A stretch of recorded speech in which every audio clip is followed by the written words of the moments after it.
Hi, I'm Nikki, the Obsessive Bookseller. Welcome to my channel. Today I'd like to review Malice by John Gwynne. It's book one in the Faithful and the Fallen series, and I am 100% a John Gwynne believer. I am so hooked on this author right now. I'm loving every single thing I'm reading from him.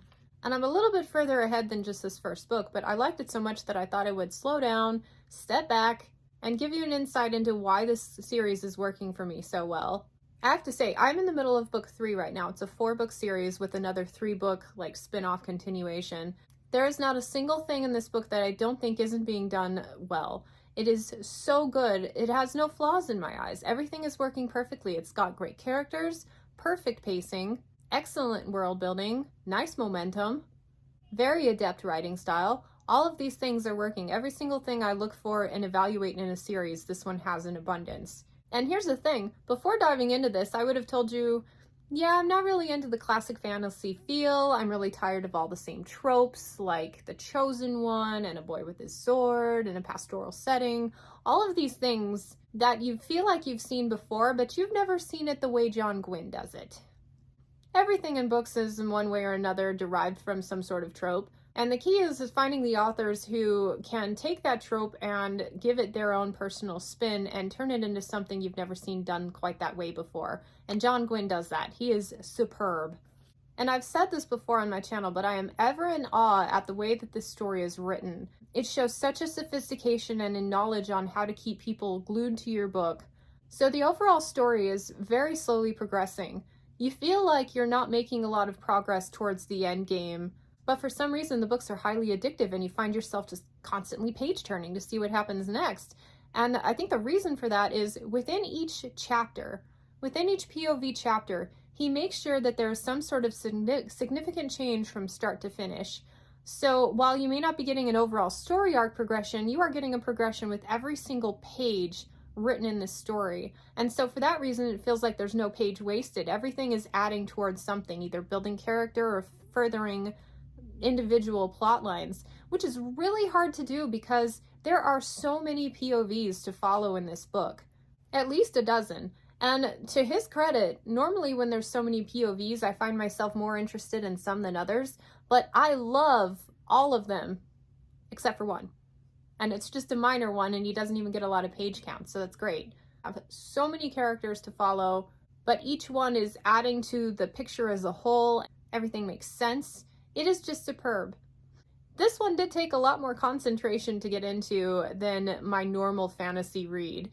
This was almost Malice level type of concentration for me because I'm such a completionist. I don't want to go into a story and forget the minor characters, because once I forget who a couple of people are and start to confuse them, I lose total investment in the story because I forget why I should care about each one.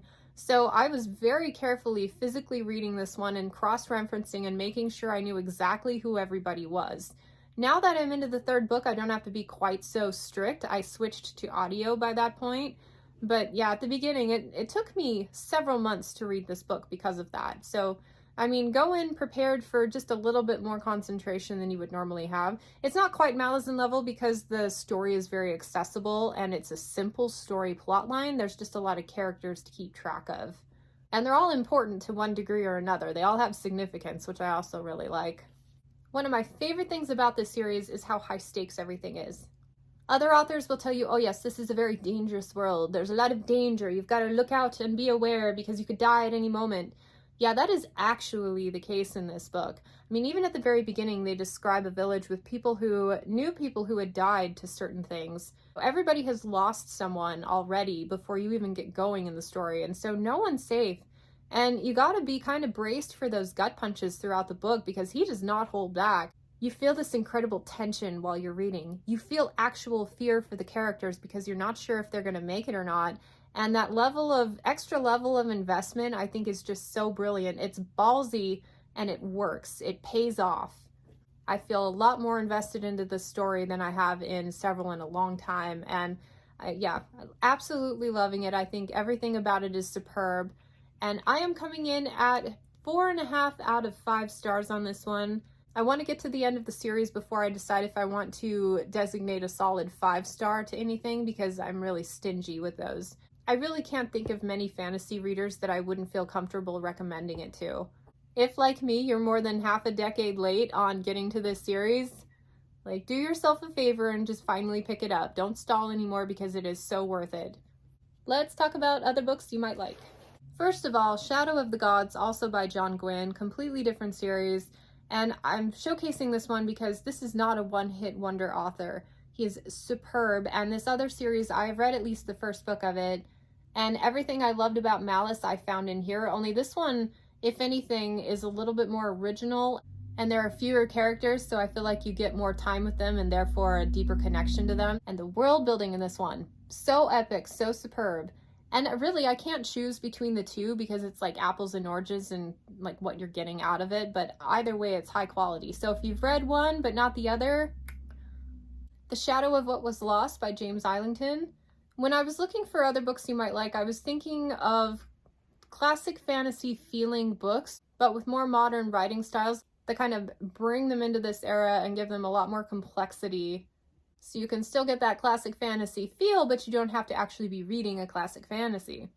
This is one of my all-time favorite series, and I like it for the same reasons I like Malice. There are a lot fewer characters to follow, but the expansive world building and everything that you get to explore in here, the characters are so cool, and just the dynamics of everything that happens in here, just, oh man, my brain is still spinning from some of it.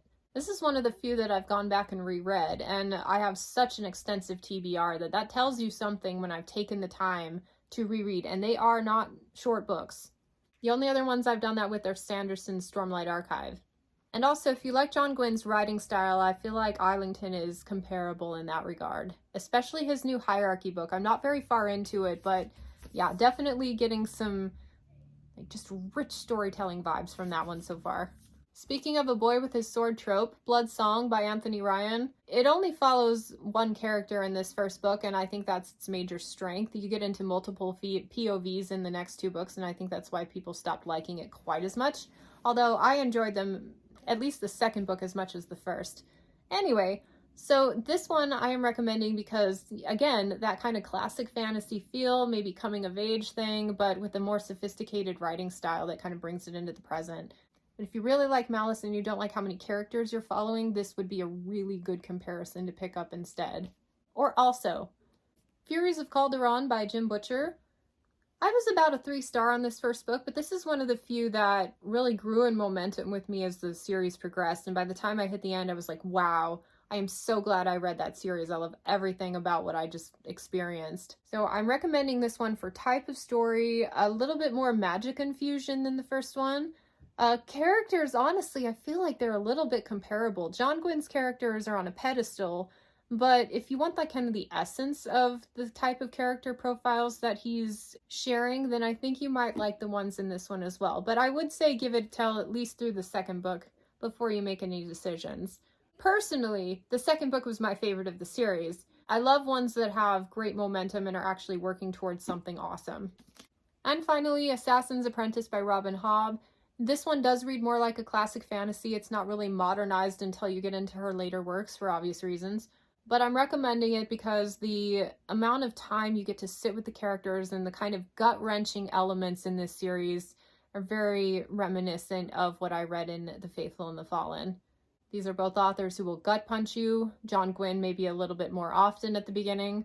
But the key element here is that you care deeply enough about the characters to be affected when something happens to them.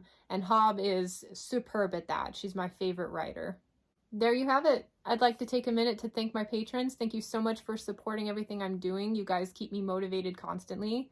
And everyone, thank you for watching, and I hope to catch you next time. Bye.